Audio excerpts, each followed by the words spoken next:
everybody. I'm Diane Brady, former Business Week. I'm contributing for some of your MP, Freeland. And it's a terrific topic. Having lived in China myself, I know there's great fascination with the economic progress and the human progress and reform in China. Those of you who were in the last session heard their turn talk about concern about what's happening with credit in China. I think it's very telling that we did not have China complete a bond sale. This week, one thing that's interesting to keep in mind that China was not able to sell its bonds, whereas Puerto Rico, which has $73 billion in debt, was able to sell $3.5 billion of downgraded debt. So I think something is happening, there is concern.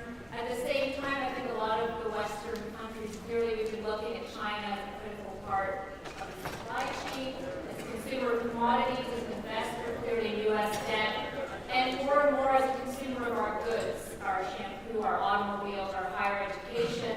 And so I think there's a lot of interest in what's happening as well on some of the motivations within Beijing. And this is a panel that I think will help us see around corners on many different fronts. So I'd like to introduce our panelists. The format will be similar to what you saw throughout the conference, which is we will have some brief presentations and then an opportunity for, I hope, some rich debate on a lot of different levels. So let me introduce our panelists, and we'll welcome up one by one. We have Dr. Jehoon, who is Deputy Director of the Institute of World Economics and Politics at the Chinese Academy of Social Sciences. Actually, I have Jehoon Park next, but we're not going to go to Jehoon Park next. We have David Wu, who is the Beijing Senior Partner for PricewaterhouseCoopers. And then we have Jehoon Park, who's a professor in the School of Northeast Asian Studies at Incheon National University. And those of you, please pick up a brochure for the fascinating Asia Economic Community Forum, because he's also Secretary General of that, and it's a great event. And then we have Hongying Wang, who's an Associate Professor of Political Science at the University of Waterloo, and Wang, who's in the Department of Chinese Language and Literature at Tsinghua University. So, fascinating group. I'm going to ask Dr. Hood to come up first for the presentation, and then after that, as I said, we'll have an opportunity for a lot of debate. Thank you, Chair. It's a great honor to be invited here and to speak to this very distinguished audience. And I will try to be very brief. First is just to talk about the current macroeconomic situation in China and the challenges that the Chinese new leadership is now facing. As some of you may already notice that the Chinese economy is now slowing down. The target for this year is 7.5. It is quite lower than the previous, during the last 3 decades. The average annual growth rate in China is something above 9.5%, and this year is only 7.5. But still, in the first quarter, the GDP growth rate is below 7.5, so there's some concern. I think for the new leadership, there are 3 main challenges that they have to tackle with. First is they have to maintain a sustainable and tolerable economic growth to avoid a hard landing of the Chinese economy. Otherwise, everything will be doomed. And second challenge is they have to provide enough job opportunity, and otherwise there will be a social instability, social crisis. And the third challenge is they have to accelerate the financial reform, otherwise there will be a financial crisis. And all these 3 challenges are equally important. But the problem is, what if these 3 goals clash with each other? And for those of you who are familiar with international economics, there's a very famous Freeland, or in Paul Krugman term, the eternal triangle, which states that in an open economy, the policymaker, there are 3 different goals: your exchange rate stability, your monetary autonomy, and the free capital movement. So you can pick up at most 2 of these 3 goals, but then In the same argument, we can say that now China has this trade-off. And if you take economic growth, and then this goal will, to some extent, have contradiction, have some conflict with the other goal, because the most convenient way that we can maintain a high economic growth is use this expansionary fiscal policy and monetary policy. This is what exactly Chinese government had done after the global financial crisis. At the end of 2008, and we announced this 4 trillion yuan stimulus policy to boost the Chinese economy. Well, it's very successful. The economy soon picked up. But then the problem is, for most of this investment goes to heavy industry and infrastructure building. But for these industries, and they are capital intensive, so they will absorb a lot of money, but then they cannot create enough jobs. So if you concentrate on growth, and then you may have less capacity to provide enough decent job opportunities. And at the same time, as we already noticed, with this uncontrolled expansion of bank credit, and that caused some potential problem down the track with this building of non-performing loans and bad loans, local debt, and the opaque shadow banking system. So a lot of trouble. And if the Chinese government wants to create more job opportunity, and the best way is to unleash the huge potential of the service sector. Because when we're talking about the imbalance of Chinese economy, most of the people will focus on the heavy reliance on investments, but then the consumption is very low. But another angle is that in the past, a lot of the source of growth coming from manufacturing sector, and now we want to encourage the development of the service sector, because service sector compared with heavy industry is much more labor intensive. But if we encourage the development of the service sector, which will probably mean the potential, the growth potential in China will further decline. For the simple reason, because the manufacturing sector is very competitive even by international standards. So they have this competition from international market and domestic market.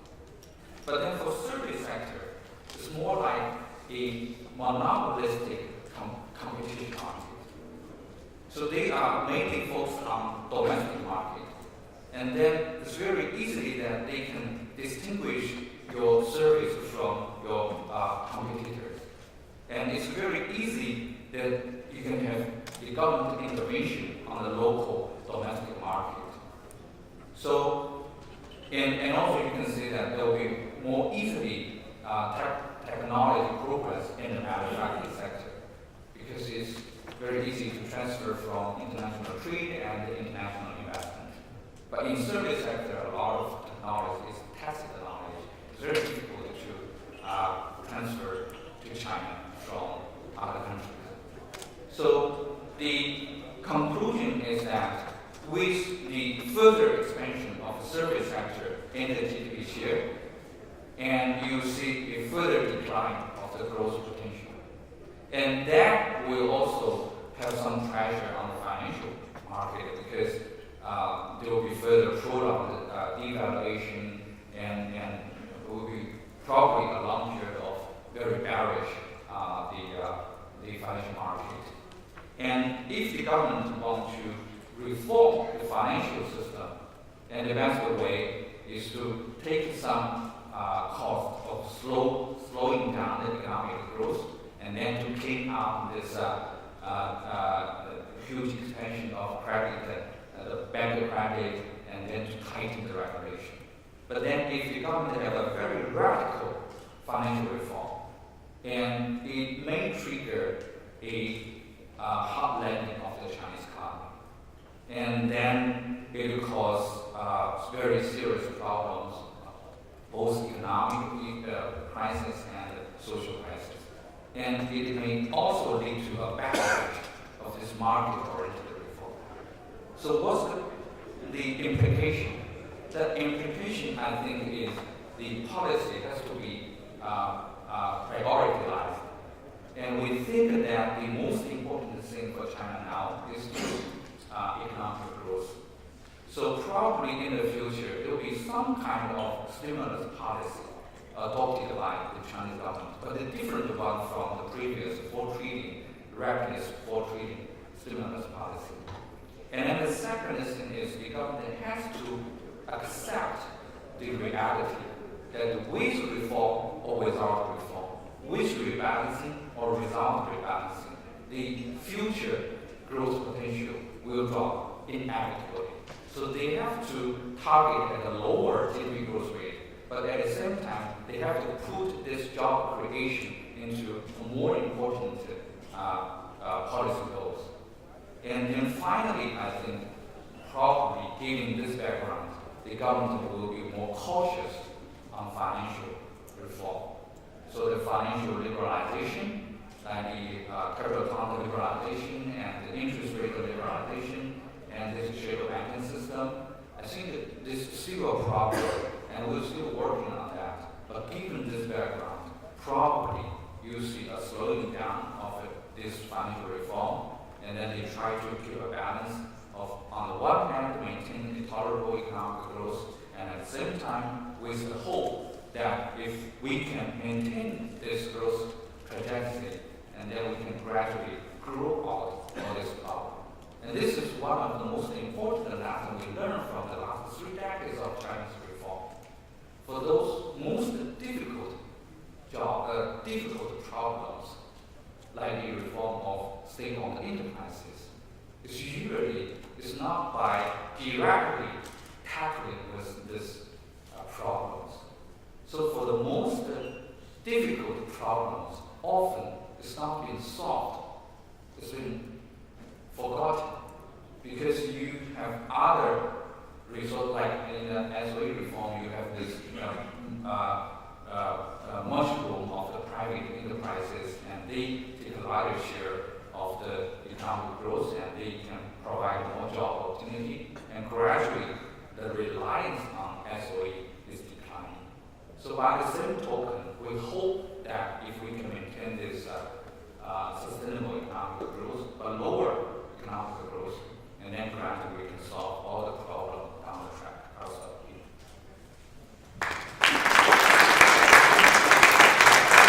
Thank you very much. I think you have obviously a window into Beijing, given the Premier Lee's comments this week, which was very much echoing what you said. I'd like now to call on PwC's Beijing partner, David. Please come. Thank you. As we're here today in Toronto, I would like to start this talk by sharing a personal story that I call my Canadian dream before I move on to my China dream.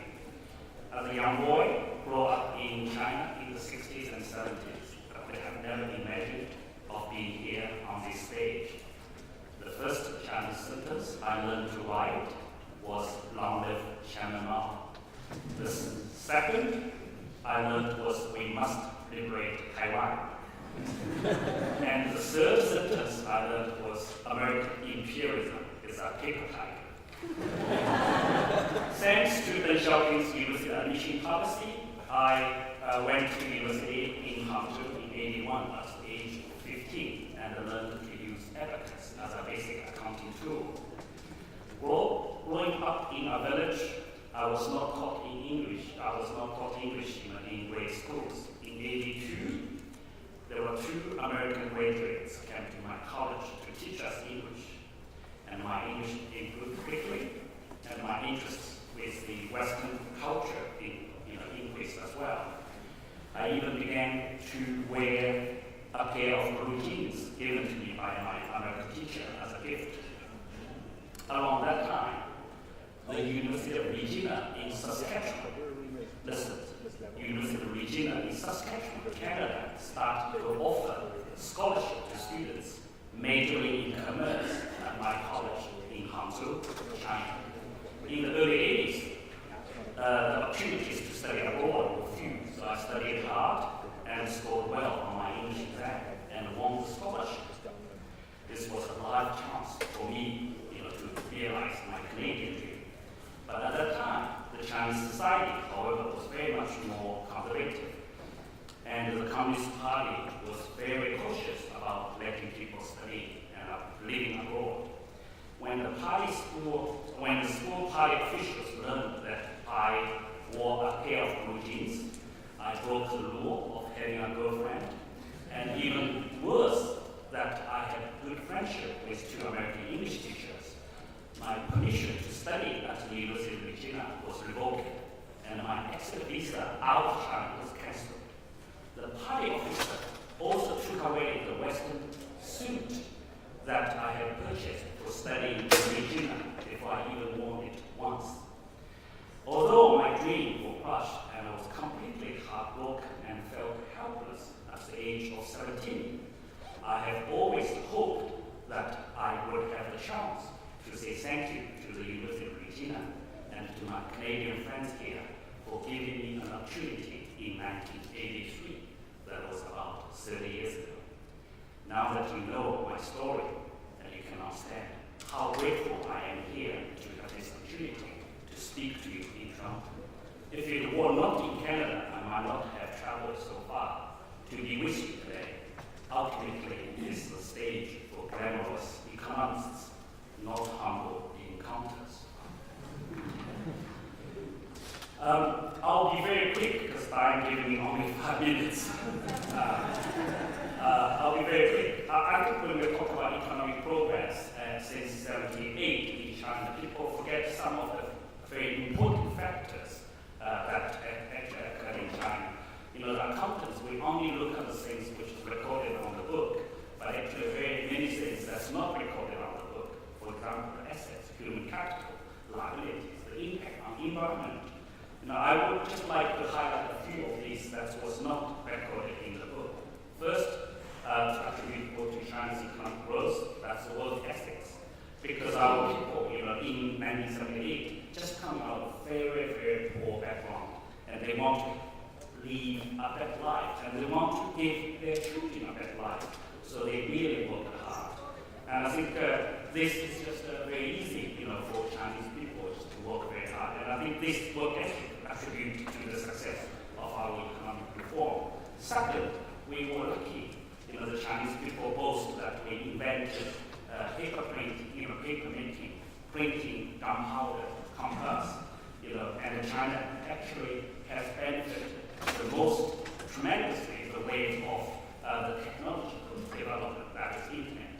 And also, for example, in 1992, in Shanghai or in China, there's 1 telephone line per person, and now we have about 1 billion mobile telephone subscribers. So we benefit a lot from the technological advance from the United States and from the Western world. The third, I think, element we didn't talk too much is that we should recognize the stability on the one-party system and also in our economy. We actually did the reform, the state-owned enterprise reform. Millions and millions of people were laid off. And you should, from the development perspective, the economists cannot deny that was absolutely necessary step. But the fact those companies had previously provided not only employment, but also family housing, healthcare, schooling, this to the people. And on such a different system, I don't think such reform can be carried out.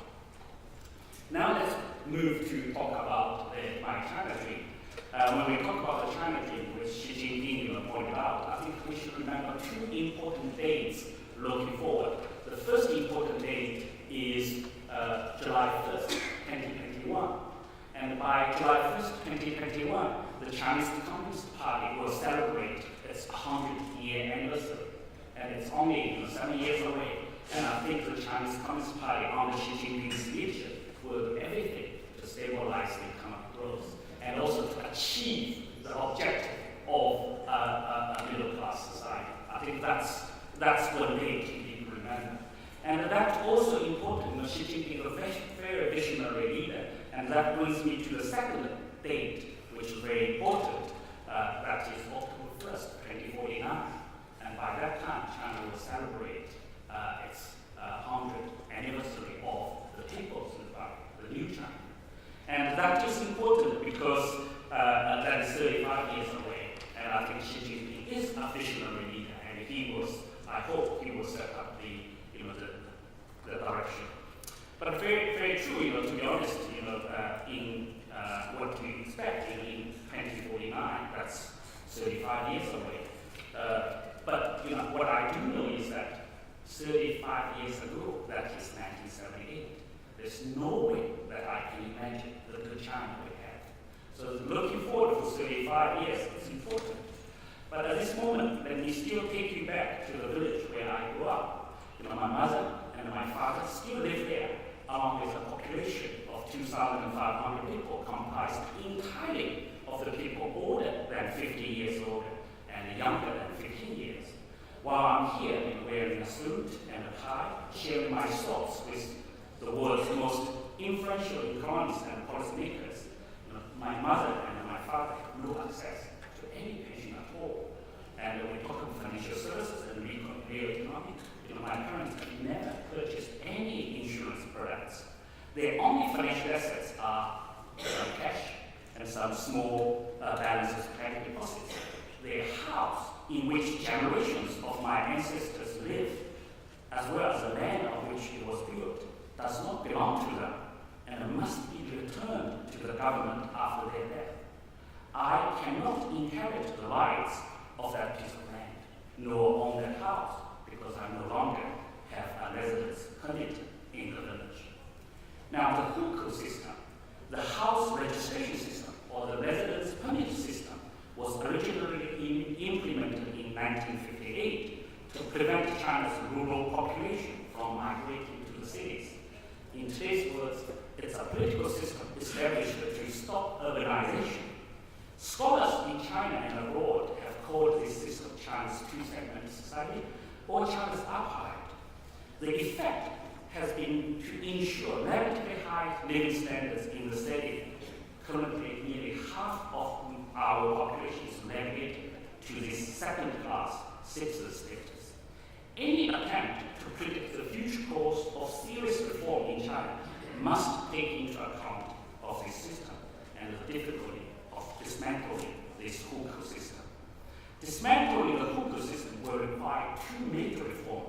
First, granting property rights to rural residents, and then equal treatment for all citizens.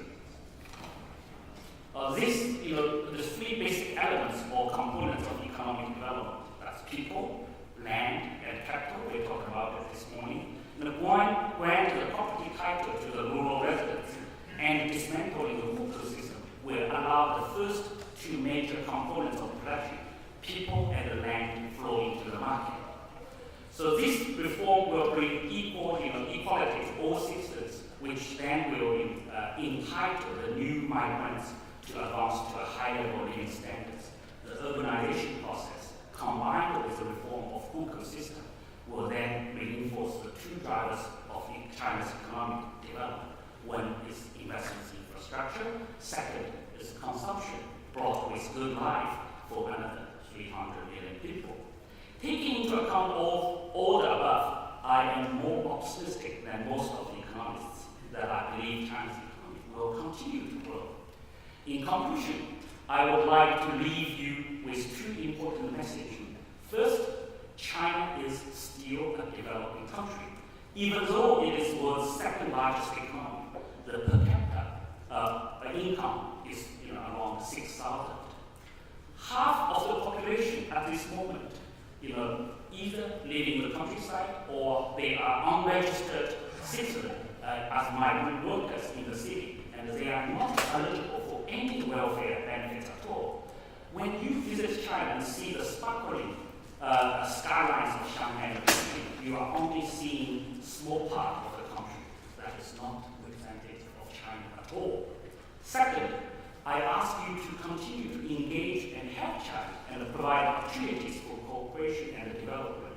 In the way that you offer me the opportunity of studying in University of Virginia, Canada, in 1983, China's role in the integrated global economy will only get bigger.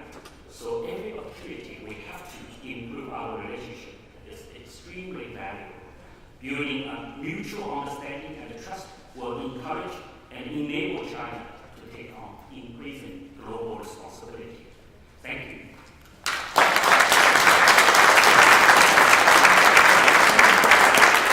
Thank you very much. Have you actually been to Saskatchewan? Yes? You have not? Okay, so we're going to start I think you should give you an honorary degree or something like that. So thank you, and thank you for, I think, very much, illuminating for us both the vision of Xi Jinping and also the realities on the ground in rural China especially. We hear about it in cities, but I think we don't think about it that often. I'd now like to ask Professor Jehoon to come up and give some comments and bring the session.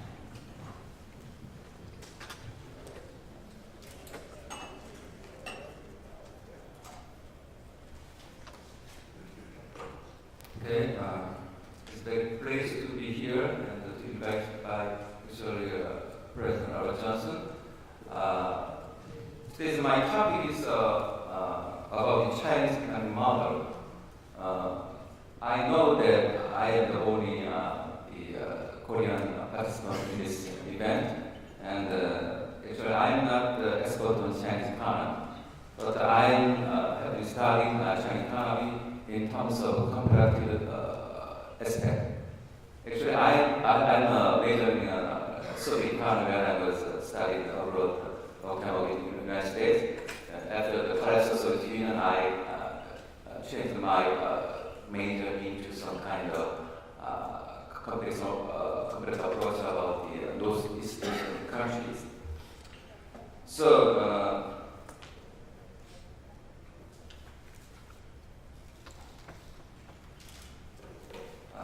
First of all, I mentioned I had expert in Asia last year. I attended the Hong Kong conference and I met President Robert Johnson and I invited him to the Korea last year. I have been organizing international forum which is called AECF, Asia Economic Forum. And you see the title of the forum. This forum has a long goal of formulating Asian economic community in this area, and so at the time when the President Johnson came to our forum, we discussed the possibility of the launching some kind of project about the so-called new economic thinking for Asia and from Asia. So this paper, actually, I wrote some original paper, and you may find out my paper in the this INET homepage. And I tried to answer the following question about the Chinese economic model. First of all, is what is the CM? Actually, CM is maybe some Chinese scholar doesn't like this kind of terminology, but the CM is actually I follow the definition of the Edward Chen from Hong Kong. And the second question is the relationship between this CM and Chinese and Asian traditional thought. And the last question is, are there any implications of the CM and Chinese and Asian traditional thought for the new kind of thinking? Why I try to talk about the traditional thought? Because I think as you see this Chinese character, this means from old wisdom we can learn new ideas. Okay? Next, I will briefly summarize the main elements of the CM according to Edward Chen. Actually, Ramo just used the terminology of so-called Beijing consensus, but Edward Chen doesn't like that kind of definition. He just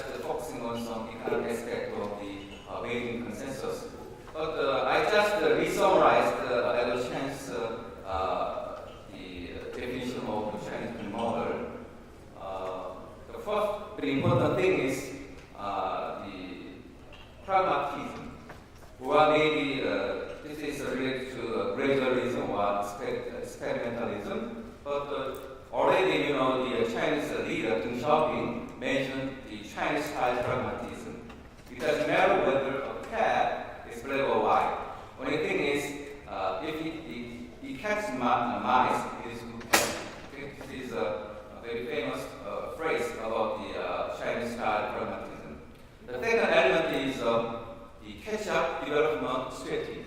This strategy is based on the strong role of the government or the state. I have been working on the Soviet and Russian economies, so I long time studied the transition process in the former Soviet republics and Central and European countries. But the main finding at the time was that unlike the Soviet-style communist economies, the Chinese economies are very successful.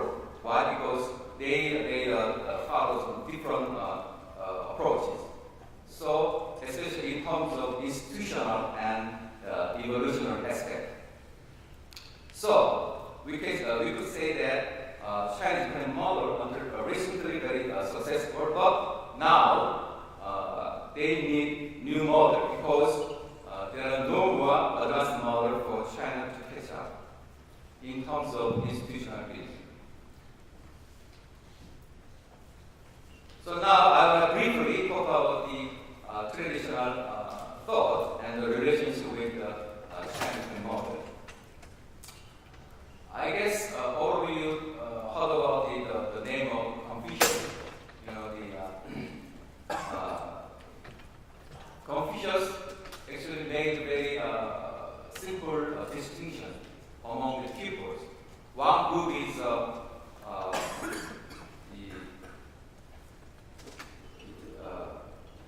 gentleman, and the other group is rich man. But before I talk about that, at the time, the Confucius period is almost 2,300 years ago. At the time, there are two groups of Confucius group. One is school of Mencius, and the other is Sun Tzu group. So the leaders, and another thing is after that, there are also very influential the schools. There is a legalist group. This legalist economic idea, actually this is one of the so-called 100 schools following the tradition of Sun Tzu. It's very close to the modern market-oriented economies, which is emphasizing competition and self-interest rather than cooperation and altruism. So I could say that Confucianism and the legalists advocate the state intervention and the anti-commercialism. In this context, we could say that the element of the strong state intervention of the CEM rooted in this kind of traditional thought rather than simply legacies of Chinese socialism. So CEM is very close to Sun Tzu and the legalists in terms of fundamental economic perspective. All they share state intervention, the law, and human interest.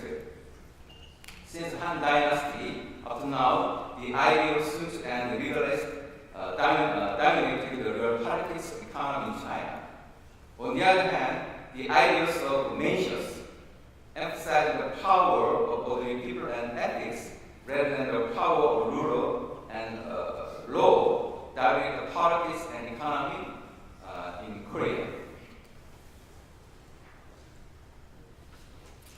Okay, now some implication for the economic thinking. As I said before, Confucius classified people into two groups. One is the gentleman, and the other is rich man. In this case, gentleman. What is gentleman? Gentleman is not simply elite or leaders. Actually, gentleman is elite or leaders with some ethical commitment or ethical responsibility. How about the rich man? Rich man is simply maybe could be ordinary people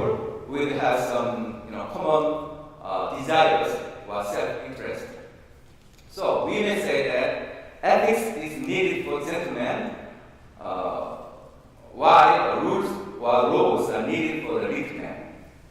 In this case, gentlemen could have some kind of motivation of type I, or third drive, defined by Daniel Pink. On the other hand, lead man could have motivation of type X, or the second drive, again defined by Pink. Now I will talk about the two fixed images. Actually, this is suggested by President Freeland, who are become speakers in this morning.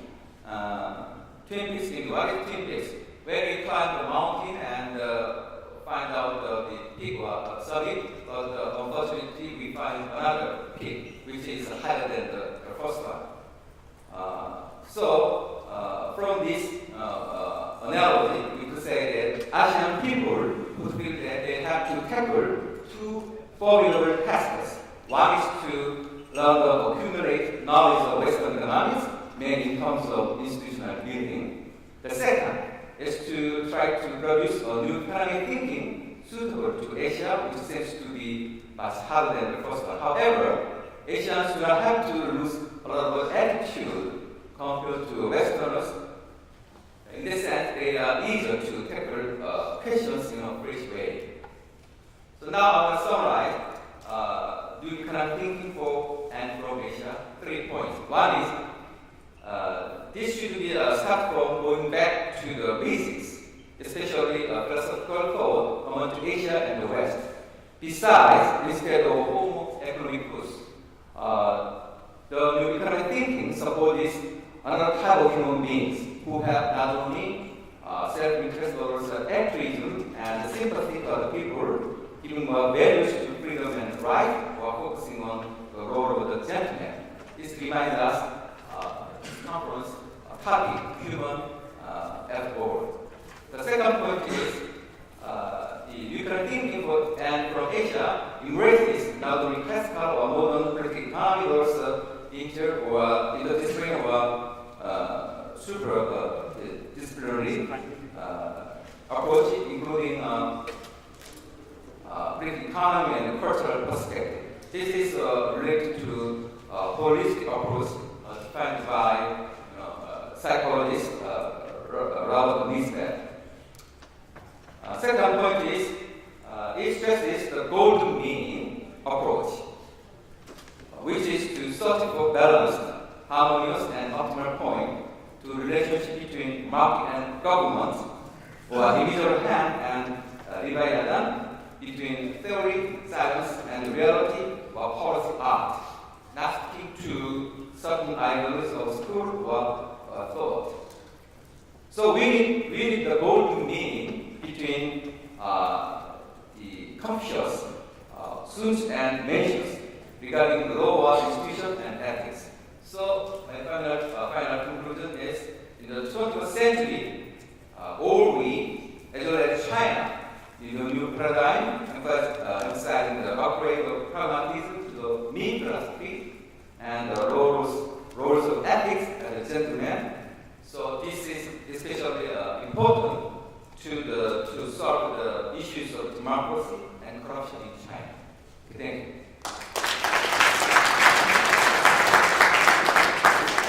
Thank you very much, Dr. Park. I think it's interesting we do underestimate, I think, both the philosophical underpinnings of the thought, but also I think the opportunities for economic thinking that can come out of that. I'd now like to ask Dr. Hongying Wang of the University of Waterloo to come up and give us the political perspective, our political scientist.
global financial crisis and for quite a few years after that, the dominant view in the political discourse is that China has been practicing mercantilism by manipulating its exchange rate. It has contributed mightily to the global imbalance.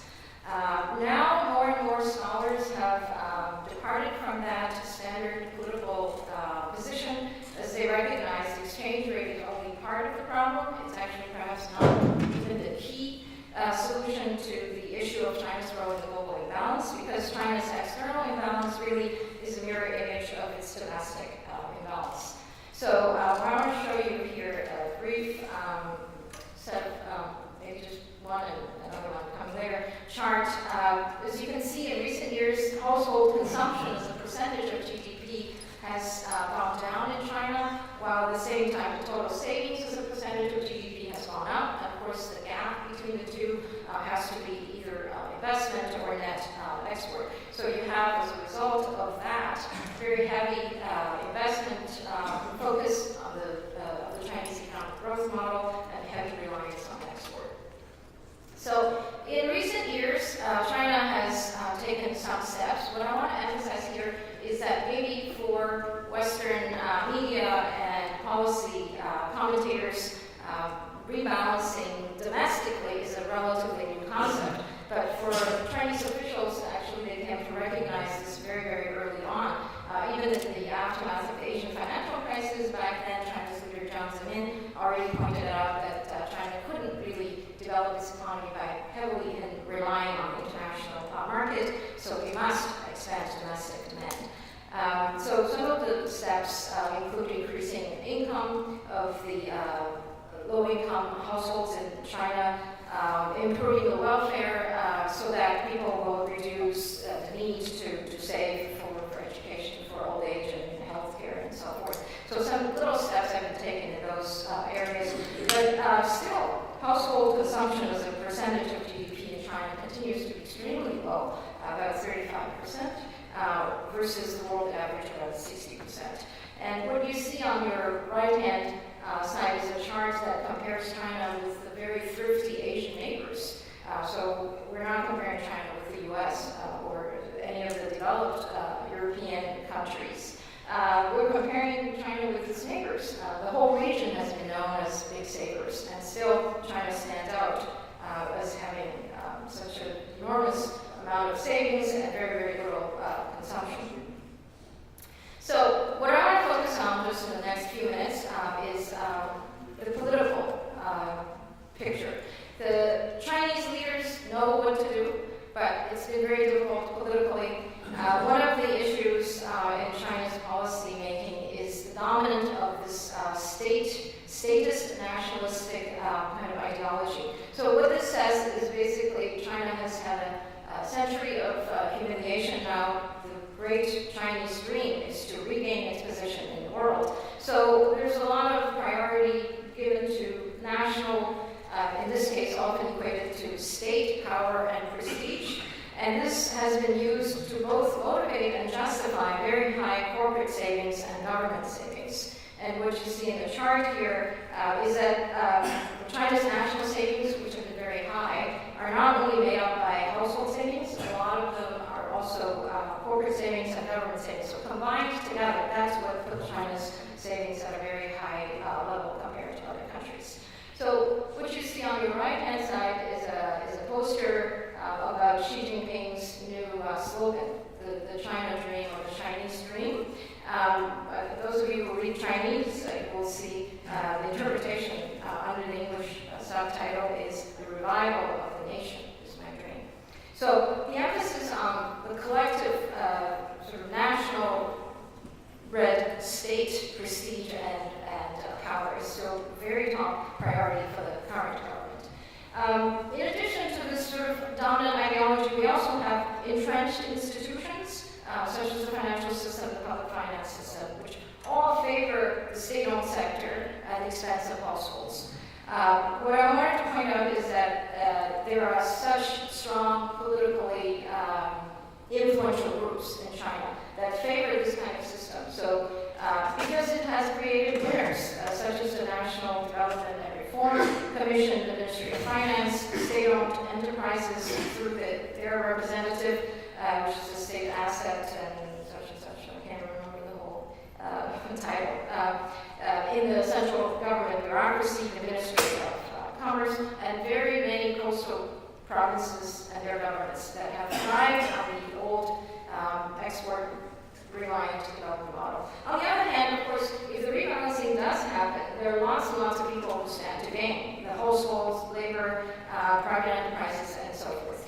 The issue is the political balance is clearly in favor of the first group, so it's extremely difficult politically to implement. So looking ahead, just to wrap up, the new leadership seems to be very serious about deepening China's economic reform. The party meeting last November, the National People's Congress meeting in March, all repeatedly emphasized that China wants to introduce more market mechanism, leveling the playing field, and so forth. And now we see signs of the central government top leadership trying to overcome political resistance by recreating, restructuring the bureaucracy, as well as using anti-corruption as a very powerful tool to get political opponents out of the way. But I would say that perhaps ultimately it's not, one shouldn't be too optimistic about the chance of success of this leadership compared to the previous, at least 1.5 administrations who certainly recognized the problem but couldn't really do very much. Maybe in the long run, though, the reduced labor supply in China will create very strong pressure for higher wages and improved labor conditions, and also the aging of the Chinese population ultimately may contribute more significantly to the reallocation of GDP. Thank you very much.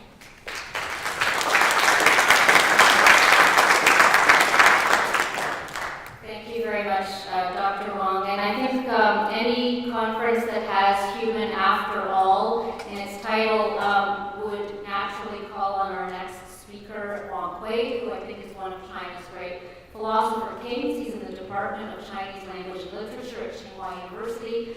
And I'd now like to call on Dr. Wang to help frame some of the other aspects of economic progress. Thank you. Thank you very much. It's a great honor and a big surprise for me to be here because my background is humanities and introductory history. I'm really honored among economists, so distinguished economists. So yesterday, Danny instructed us to address directly to those urgent economic issues. It's a big task for me. It's so difficult. But yes, I think a long paper on the more historical analysis about the Chinese reform. But it's almost not possible to use. I follow your instruction about all the historical analysis focus on that. So I play the role that try to do more now. The basic idea that my long paper is a historical analysis on the dialectic of the so-called autonomy and autonomy. So the difficulty is that on the one hand, we integrate it into the global system, but what's the rule of autonomy for each society, for its own so-called sustainable development and the stability and the support. So I take one example of the agriculture issue, food security issue, because last month I actually made a proposal at the CPPCC, Chinese People's Political Consultative Committee, together with Professor Yang, who is a sociologist based in Hong Kong. We worked together for the proposal on that issue, to talk about the predicament of the food security and the countermeasures. I try to. So in 2013, the China achieved this successional growth of 10 years. However, the number of growth does not hide the fact of the shortage of food in China. In 2008, so-called the shortage of food. In 2008, China has become a net exporter.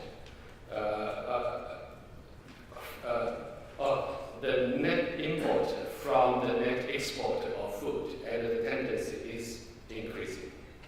In 2012, the amount of importation of the three main foods in China, namely corn, wheat, and rice, increased sharply 197%, 195%, and 305% respectively, comparing in 2011. The importation of rice surpasses a million tons, the first time in the last 12 years, while in 2011, corn has entered into its age of full-scale importation. So, will the importation be guarantee of China's food security? Here I take the market of bean as an example.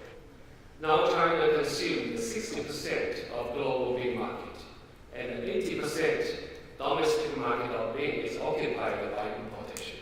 However, the huge amount of importation does not bring China the right in setting for the negotiation of price on the price. The price of bean increased from $265 per ton in 2006 to the $600 in 2012. The crux of question is the monopoly.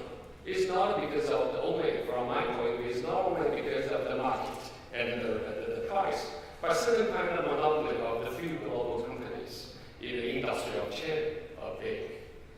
So the food has become the object of international financial. The agriculture is a financialization too in the process. So since China joining the WTO, international food prices impact on domestic food prices has deepened. The consistency between the both is continuously growing.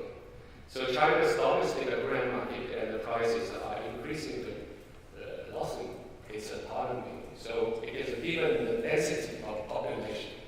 So in any instability in the global market will have huge impact on the Chinese domestic markets. So this is the from my point of view, we should, from this time, should rethink the role of food.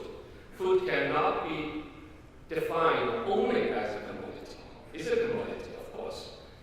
One dimension, not single.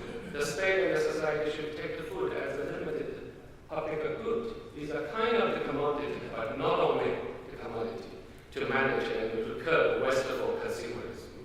Food economy should be the people's livelihood and public economy, ecological economy, moral economy, and a sustainable economy.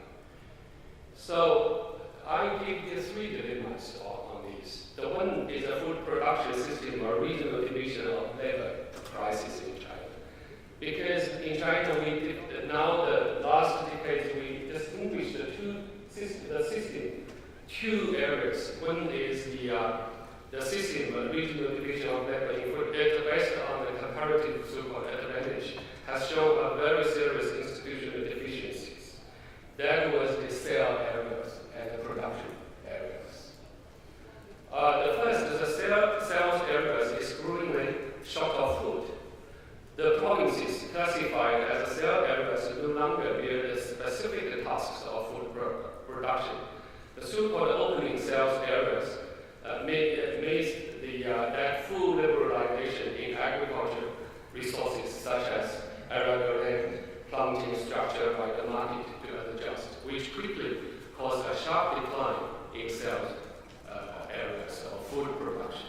And the number of arable land lost used constant policy to protect in the Yangtze River Delta and the Pearl River Delta, the two most favorable conditions for the agricultural production region. The fertile ground for the development was rapidly industrialized and urbanized. There are tens of thousands of acres of arable land is irreversibly transformed in their use for plant, roads, housing. In sales areas, food shortage will not be reversed. I think there was some cultural sequence from that, because we know that the Yangtze River Delta and the Pearl River Delta, traditionally most advanced Chinese culture from at least the 10th century, that was the center, based on that kind of the system, now transformed fundamentally in a very short periods. So this is the one issue.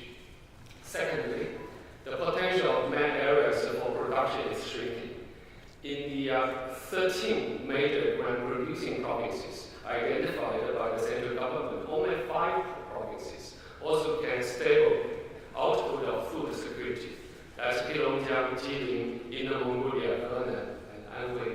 5 provinces only slight surplus, that Jiangsu, Shandong, Jiangxi, Hunan, Hebei, while Liaoning, Hubei, and Sichuan provinces, although called primary areas of production, have become real food shortage provinces. Under the influence of the cell areas development path, as well as the growing regional disparities pressure, the main producing areas also seek to inclusion movement to achieve rapid economic growth. So in Chengdu, Changsha, Wuhan, Zhengzhou, and other places, is rapidly form new economic circles. So we know that the urbanization is the circles strategy, the so-called the Chengdu economic circle, Han economic circle, Wuhan economic circle, ring of Zhengzhou economic circle, modeled by Pearl River Delta and Lower Yangtze Triangle. When these economic circles form, and even a few tens of acres of farmland will disappear, production potential will be irreversible decline. So, in 2004, the central government introduced a direct subsidy policy for grain.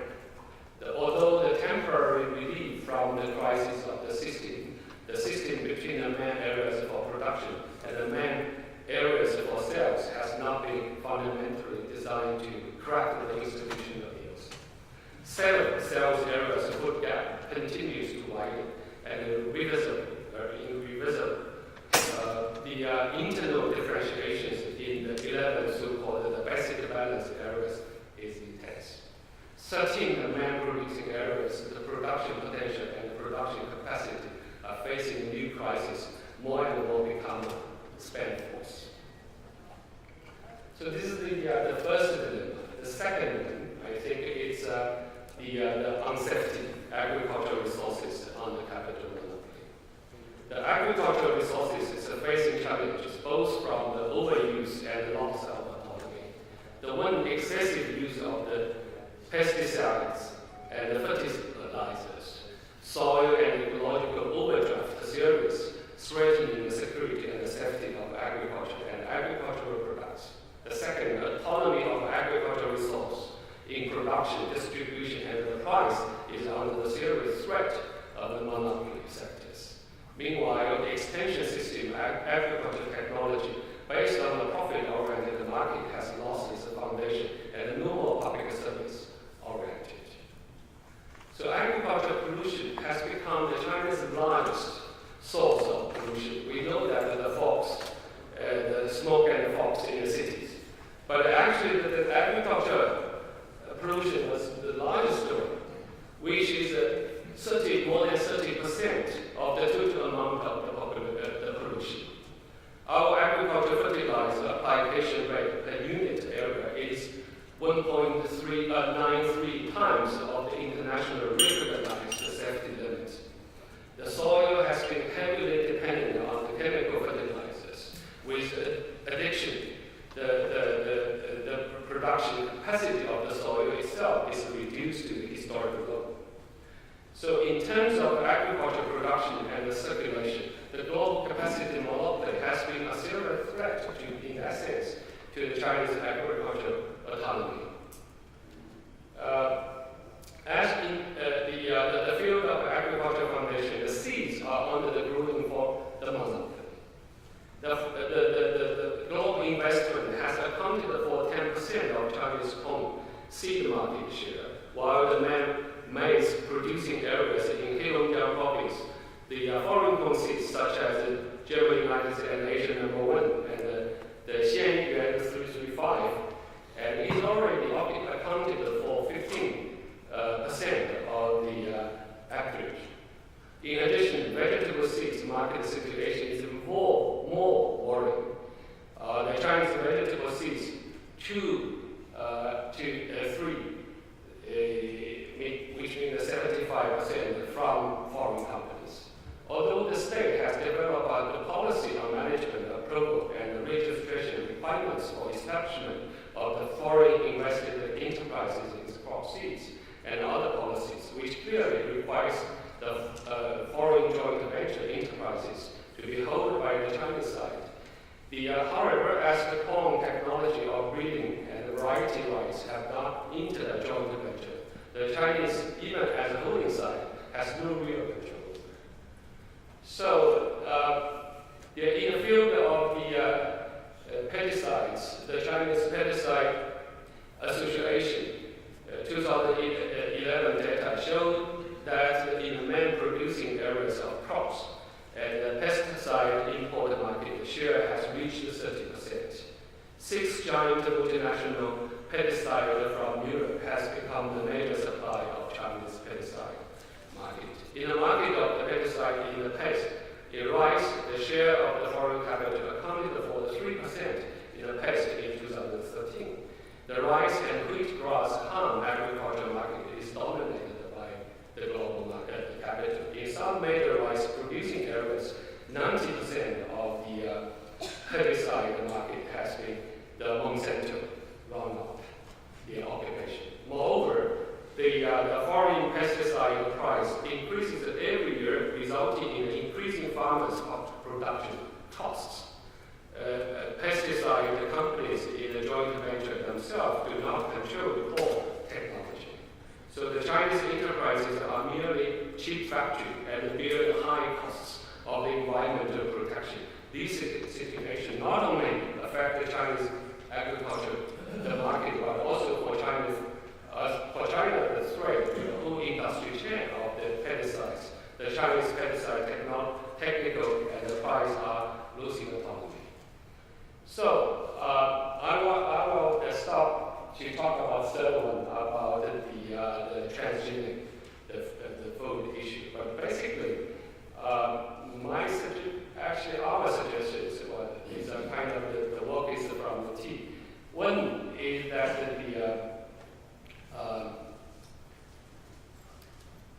in order to protect guarantee the security of the food supply, actually we must correct the defects of the regional division system in current food production and fundamentally reconstruct the food security responsibility sharing system, strengthening the sale areas responsibility in food production, not just the central or the main producing areas, to protect the national food production and security task. And I talk about these not from the certain kind of protective, because China is a huge population. If that the Chinese demands that any instability in China, in the food markets, will have a huge impact on the global markets. Basically, when we talk about the sustainable development, how to deal with this kind of issue, I think it's necessary. Second, it's possible, because now, as our economists argue that we are facing an upgrade of our economic structure. It lays that kind of the industrialization. For the technological upgrade, then our enterprises, industry is not necessary to have that much land. And then certain kind of the land in Yangtze River Delta and the Pearl River Delta can be back to the agricultural land. It's still a certain kind of possible. I think we need to think about this kind of question, not simply from the economic perspective, but from the cultural and historical perspective.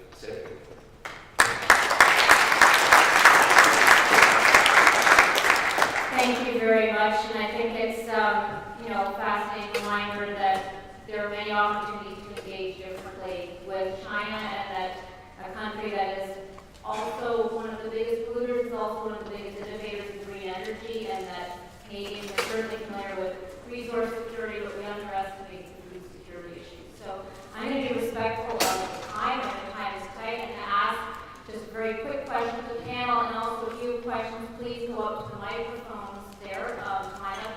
The main question I want to ask each of you to some extent is last year's, it's the true economic progress picture within China, which is last year's GDP numbers, for example, I think it was 9.4 trillion reported by Beijing. If you add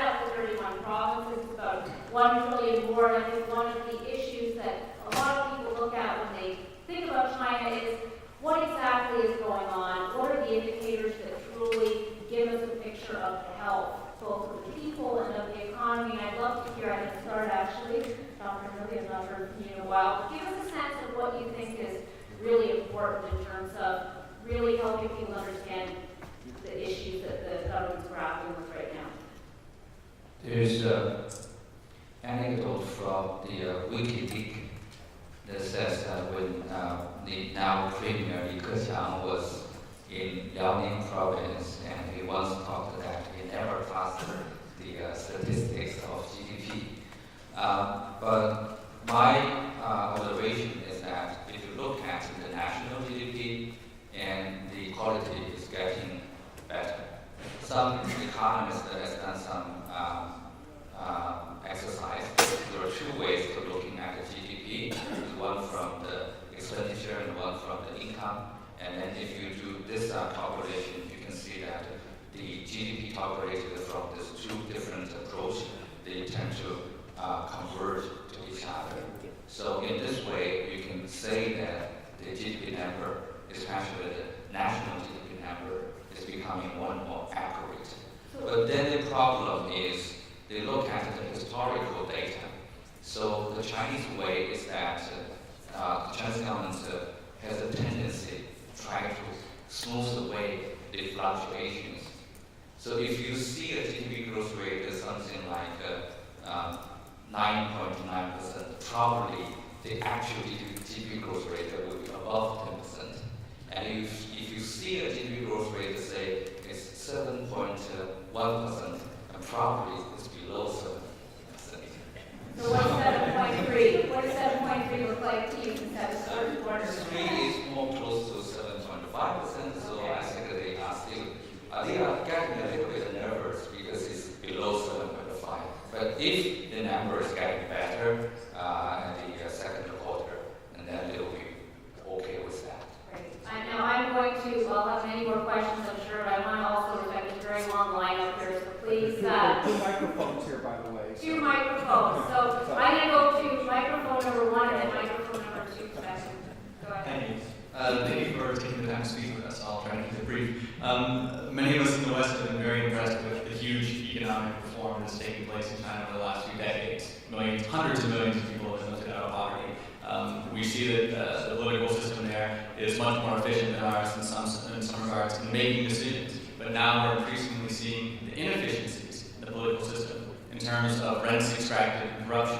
For example, when Xi Jinping came to power, took his position, the Wall Street Journal, I believe, reported that the top 70 members of the National People's Congress have a net wealth of more than 10 times the entire U.S. Congress, President, and Supreme Court. I'm going to make you ask your question since you cited Wall Street Journal. Shame on you. No, go ahead. What's your question?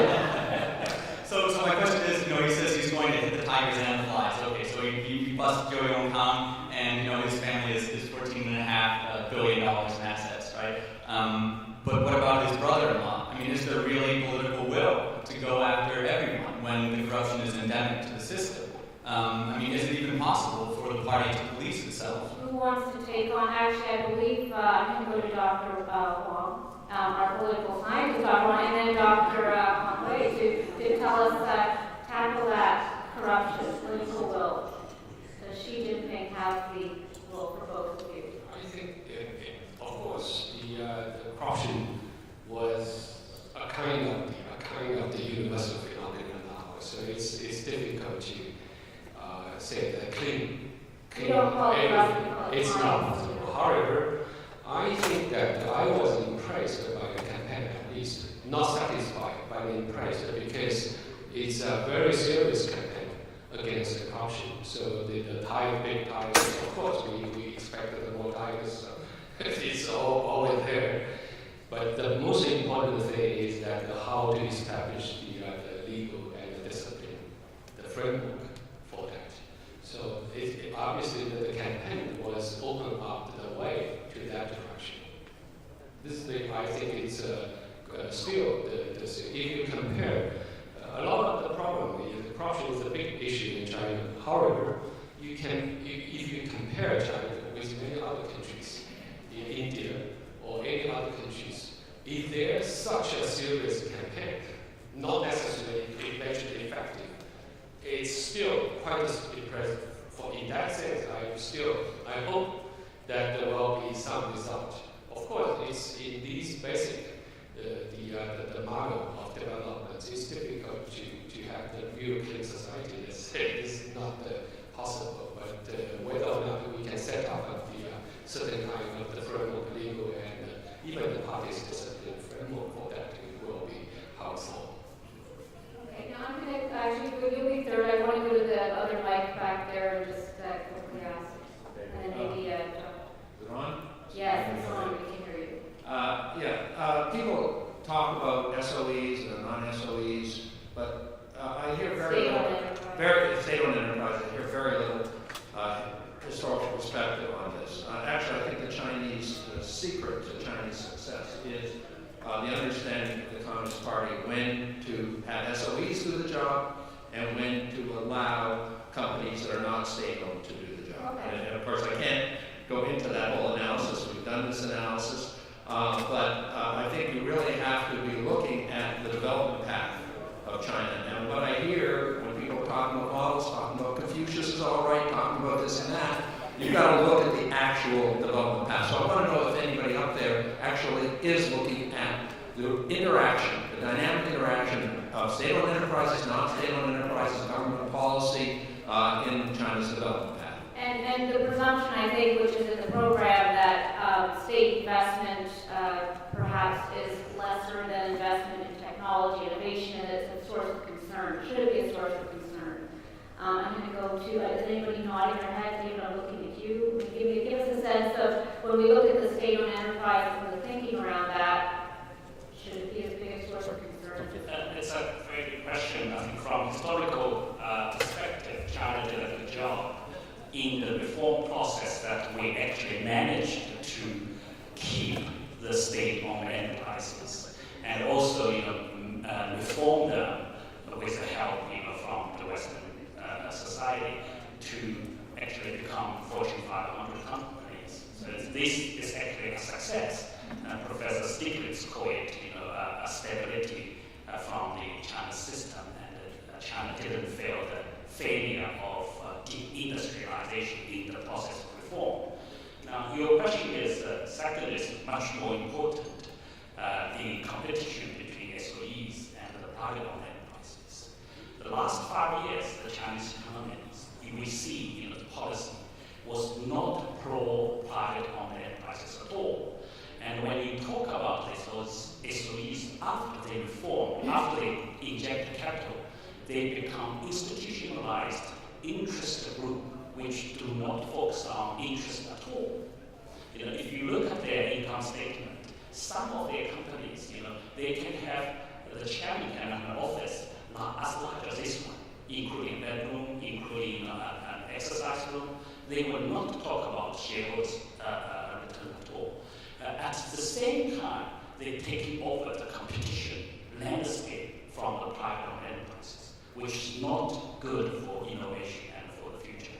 For me, I'm a pro-accountant, a pro-market accountant, and I support private-owned enterprises. Thank you. Okay, great. Please go ahead. This issue of SOE versus non-SOE, in a way, I think is kind of misleading because there are many kinds of SOE in China. So you have this very famous or infamous like Sinopac, those gigantic SOE, but you also have this the SOE at the local government, owned by the local governments. So as long as the state-owned enterprises is in the competitive sector, we also have SOE producing refrigerator and color TV, and so you cannot imagine there's significant difference between an SOE producing color TV and a private company producing color TV. The main problem with SOE is they control a lot of pillar sector, and they are monopoly companies. So it's a better way that you rephrase, you're looking at whether the company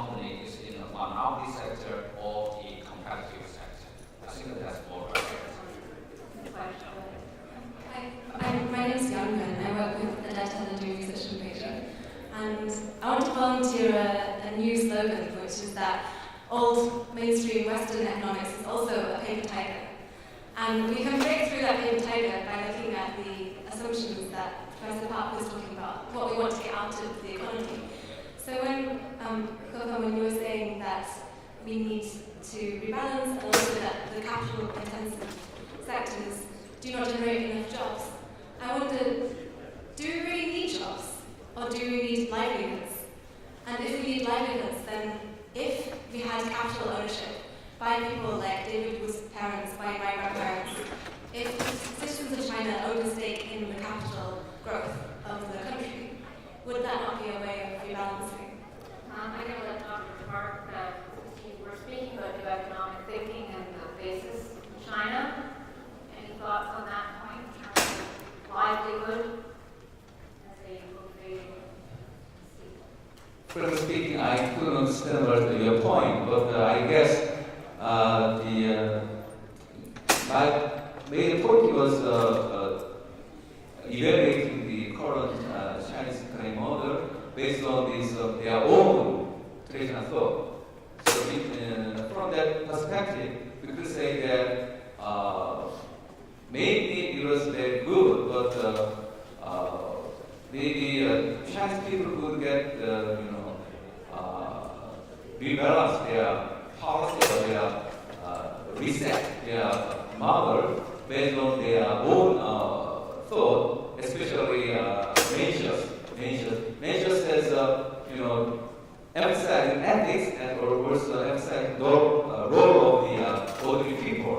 So from the sense, maybe Chinese model could have some new elements from their own, own ethics, own system.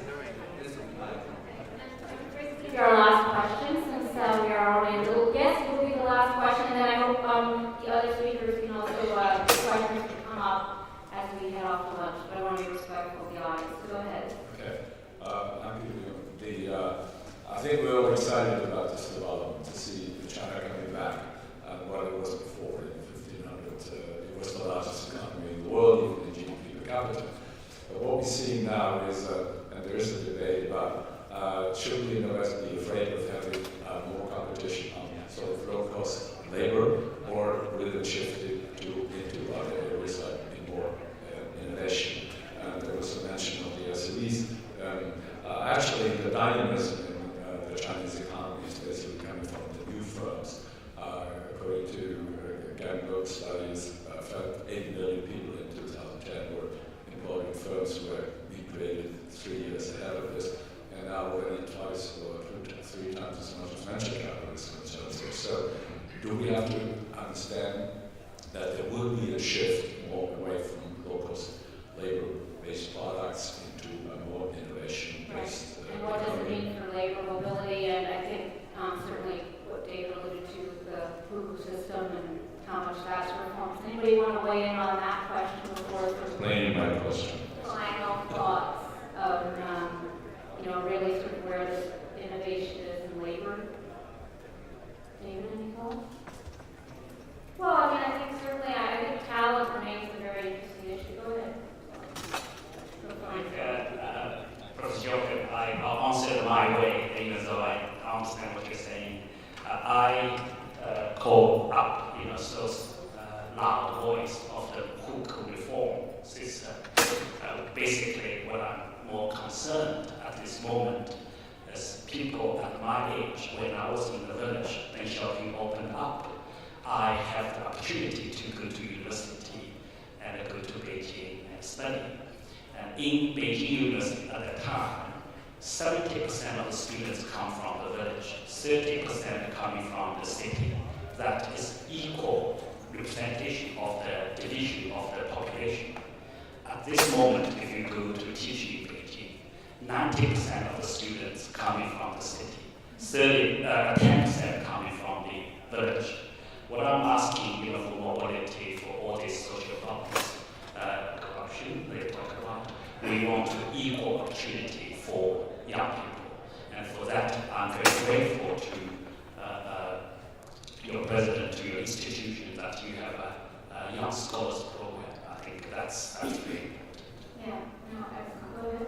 No, final thoughts. From the perspective of macroeconomics, 2 points or 3 points.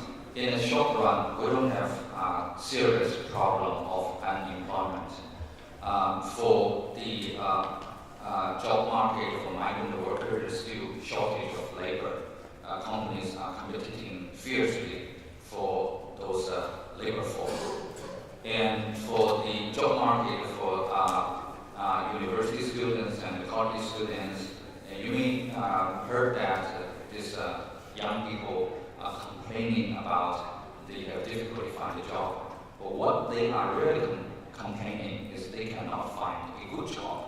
The overall condition for job market in China is still quite good, but it's too good to be true in some sense. In the long run, there will also not be a serious problem of employment because of the declining of the population, and then some companies is already ahead of the curve, like Foxconn, which is very famous or infamous for the employment of many cheap laborers. But you know what Foxconn is now working on? They are investing on robots, and they are one of the leading companies investing on robots. But the problem is in the midterm. I really worry that it will be a very serious problem for the coming back of serious unemployment. Given the wage level in the manufacturing sector is increasing at a pace of 15 or 20% annually, and it's definitely not unsustainable. And also, we need to shift this labor force from the manufacturing sector to the service sector. And that will be, during this transition, that will be a real challenge. How can you move those factory girls to be nurses in the hospital or the retirement house? And if with the slowing down of China's economic growth, and all of a sudden you have this unemployment problem, that would be a real challenge, not only in terms of economics, but also because social problem. So I strongly believe that we should be looking forward, and from now on, the Chinese government will be well prepared for the unemployment problem in the near future. Great. Well, listen, I thank you very much. I'd like the panel very quickly, one sentence each, one thought, to give the audience a lead in terms of the state of economic reform, progress of China, and something to think about what's on your radar screen for the next year. So I'm going to start with you. Dr. Hood, just to give us some thoughts as we head off in terms of... I think that today's discussion is very interesting. It's not like the usual discussion I have with my peer economists. We have political scientists, we have entrepreneur, and we have philosopher. And the takeaway for me is that I believe that although I'm an economist, but I believe that in the future, on the priority of the new leadership is more social reform and political reform. So in order to understand what is going on in China, you should change the Clinton's slogan, it's the economy stupid, to it's the politics stupid. Oh, exactly. So, any quick thoughts? I just want everyone to remember China is still a very, very poor country. Okay, Dr. Park? Yes, I guess you remember yesterday's Alexander's the speech. He actually emphasized the ethics, and there was just before we came here, we had another session. The session was emphasized the importance of institution in terms of financial industry. So today's topic is just some kind of harmony between institutional issues and moral thinking. So in terms of that perspective, to solve the Chinese economy, maybe still same solution could apply to China. So harmony, balance between some kind of institutional measures and also some kind of ethical moral, some kind of the therapy. very much. Dr. Hongying. I just wanted to echo Dr. Hohan's point. It is the politics that really is decisive in China's future, and economic rebalancing is just not going to go very far without a political rebalancing, because even though, as one of our question raisers at the first question said, it's an authoritarian state, but it is so fragmented, so entrenched, it does not have the efficiency in theory an authoritarian state has as trapped. So political rebalancing has to happen. Great. And last word to Wang. Yes, I agree that in the near future, we will perceive the great transformation of the political change. What kind of the political change that deserve our continued observe? Basically, as Professor Park said, there was no economic model there in the economic level. But I think no existing model can copy it for China. So we can learn from other models. What kind of the new political model we need to develop in order to resolve all these challenges, I think is a big issue. One of the issues, I think, that in the near future will be how to deal with that